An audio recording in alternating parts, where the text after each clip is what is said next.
تصور कीजिए आप एक ऐसे साहिल पर खड़े हैं जहां से वापसी का हर रास्ता बंद हो चुका है।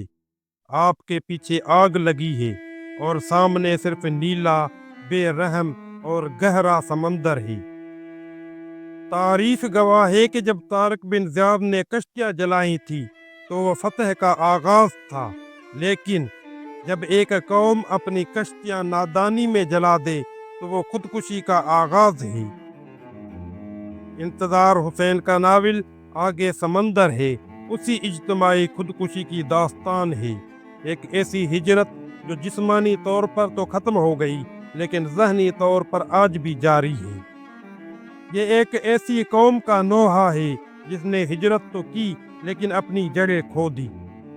आज कलम का सफर में हम उस अजीम नावल की गहराई में उतरेंगे और जानेंगे कि क्यों आज भी हमें ये आवाज सुनाई देती है कि तुम्हारे लिए अब आगे सिर्फ समंदर है।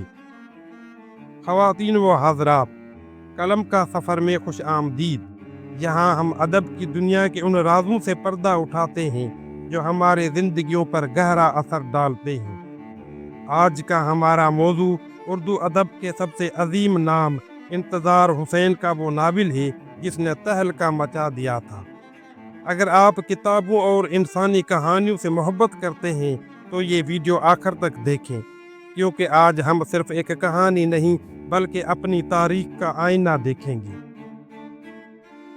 इस नावल की कहानी कराची के गिर्द घूमती है, मगर उसकी रूह हिंदुस्तान के पुराने कस्बों में बसी है। इसका मरकजी किरदार जवाद है जो कराची में एक बैंक में काम करता है।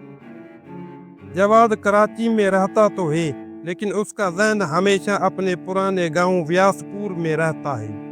उसे वहां के नीम के दरख्तों की ठंडक याद आती है, जबकि यहाँ कराची में उसे सिर्फ कंक्रीट की गर्मी और टायर जलने की बू मिलती है। सिर्फ गलियां और दरख्त ही नहीं, जवाद का मसला मेमूना भी है, वो लड़की जो व्यासपुर में रह गई मगर जवाद की दिल से नहीं निकली। कराची की फायरिंग और हंगामों के दरमियान उसे अक्सर मेमूना की खामोश निगाहें याद आती हैं। ये नावल सिर्फ सियासी इंतशार की कहानी नहीं बल्कि एक अधूरी मोहब्बत का नौहा भी है। कराची में रोज हंगामे होते हैं, गोलियां चलती हैं और खौफ का साया है। जवाद का एक दोस्त है मज्जू भाई, जो उसे मशवरा देता है कि यहाँ रहना है तो सोचना छोड़ दो। मज्जू भाई इस नावल का वो किरदार है जो कराची के हालात को तंज का निशाना बनाता है। वो जवाद को कहता है कि माजी का बोझ उठाकर जियोगे तो कमर टूट जाएगी। नावल में दिखाया गया है कि किस तरह हिजरत करके आने वाले लोग कराची में आ तो गए लेकिन वो ज़हनी तौर पर अब भी अपनी पुरानी गलियों में कैद हैं। जब कराची में फसाद होते हैं तो जवाद को महसूस होता है कि ये सब वैसे ही है जैसे सदियों पहले स्पेन यानी इंदलस में मुसलमानों के साथ हुआ था। नावल का इख्तिताम हमें एक ऐसे मोड़ पर छोड़ता है जहां इंसान बेबस है और उसके सामने सिर्फ समंदर की मौजें हैं। उससे पहले कि हम नावल की गहराई में उतरें, आइए इस इंसान को जानते हैं जिसने उसे लिखा। इंतजार हुसैन 1925 में हिंदुस्तान में पैदा हुए। वो एक ऐसे इंसान थे जिनका दिल पुरानी कहानियों, किस्सों और अपनी जड़ों में बसा हुआ था। 1947 में वो पाकिस्तान आए और लाहौर को अपना मस्कन बनाया। उनका खास अंदाज ये था कि वो सिर्फ हाल की बात नहीं करते थे बल्कि माजी के दास्तानों को आज की जिंदगी से मिला देते थे। उनका नाम दुनिया के बड़े अदबी इनामात के लिए पेश किया गया। वो उर्दू के वो जादूगर थे जो लफ्ज़ों से तस्वीर बना देते थे। आगे समुंदर है उनका वो शाहकार है जो उन्होंने कराची के हालात देखकर लिखा था। आइए अब इस कहानी के असल पैगाम को समझते हैं। इस नावल का नाम एक खास वाक़े से लिया गया है। कहते हैं जब अयूब खान के दौर में मुहाजिरीन ने अपने मसाइल बयान किए तो एक सर्द महर जुमला सुनने को मिला। کہ اگر یہاں خوش نہیں ہو تو جاؤ، تمہارے لیے آگے اب صرف سمندر ہے، یعنی ڈوب مرنے کے سوا کوئی راستہ نہیں۔ انتظار حسین نے اس جملے کو ایک گہری علامت بنا دیا۔ وہ کہتے ہیں کہ طارق بن زیاد نے کشتیاں دشمن کو فتح کرنے کے لیے جلائی تھی، لیکن ہم نے اپنی کشتیاں یعنی اپنی تہذیب اور اخلاق خود ہی ختم کر دیے ہیں۔ اب ہمارے پاس نہ وہ پرانی تہذیب بچی ہے اور نہ ہی نیا سماج ہمیں اپنا رہا ہے۔ انتظار حسین نے کراچی کو نیا قرطبہ بنا کر پیش کیا ہے۔ جس طرح اندلس میں مسلمانوں نے اپنے ہی بھائیوں کے گلے کاٹے اور پھر زوال کا شکار ہوئے، مصنف ہمیں خبردار کرتے ہیں کہ دیکھو، کراچی کی سڑکوں پر بہنے والا خون کہیں ہمیں تاریخ کے اسی اندھیری غار میں نہ دھکیل دے۔ نفسیاتی طور پر یہ ناول ایک اجنبی کی کہانی ہے۔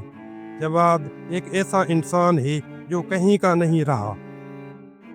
وہ جب ہندوستان جاتا ہے تو وہاں اسے پاکستانی کہا جاتا ہے، اور جب کراچی میں ہوتا ہے تو اسے محسوس ہوتا ہے کہ وہ یہاں کا اصل وارث نہیں ہے۔ معاشرتی طور پر یہ ناول دکھاتا ہے کہ کس طرح ہم اپنی چھوٹی چھوٹی پہچان میں بٹ گئے ہیں، لکھنؤ والے، میرٹھ والے، دہلی والے۔ ہم نے زبان اور علاقے کی بنیاد پر اپنے گرد دیواریں بنا لی ہیں۔ یہی وہ تقسیم ہے جس نے کراچی جیسے عظیم شہر کو تشدد کی آگ میں جھونک دیا۔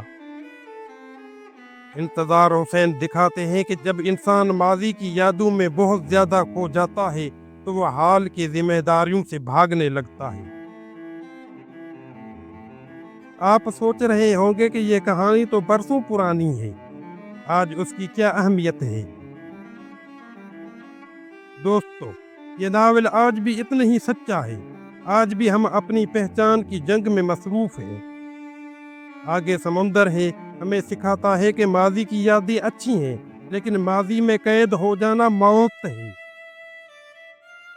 ہمیں اپنے جڑوں سے جڑے رہنا چاہیے، لیکن اپنے حال کو بہتر بنانے کے لیے عملی کام بھی کرنا ہوگا۔ اس ناول کا سب سے عظیم سبق یہ ہے کہ اگر کسی قوم کے پاس کوئی مقصد نہ ہو تو وہ سمندر کے کنارے کھڑی اس بھیڑ کی طرح ہے جو صرف ڈوبنے کا انتظار کر رہی ہے۔ ہمیں اپنی کشتیاں پھر سے تیار کرنی ہوگی، علم، محبت اور اتحاد کی کشتیاں۔ انتظار حسین کا یہ ناول ہمیں خاموش کر دیتا ہے۔ یہ ہمیں بتاتا ہے کہ ہمارے مسائل کا حل کسی دوسرے کے پاس نہیں ہے، بلکہ ہمارے اپنے اندر ہے۔ آپ کو کیا لگتا ہے؟ کیا جواد کی طرح ہم بھی آج کسی نفسیاتی ہجرت میں جی رہے ہیں؟ کیا ہم نے اپنی کشتیاں واقعی جلا دی ہیں؟ کمنٹ سیکشن میں اپنی رائے ضرور دیں۔ اگر آپ کو ہمارا یہ قلم کا سفر پسند آیا ہے تو اس ویڈیو کو لائک کریں اور اپنے دوستوں کے ساتھ شیئر کریں۔ ایسی مزید ویڈیوز دیکھنے کے لیے ہمارے چینل کو سبسکرائب کریں تاکہ ادب کا یہ رشتہ برقرار رہے۔ اگلے سفر تک کے لیے اللہ حافظ۔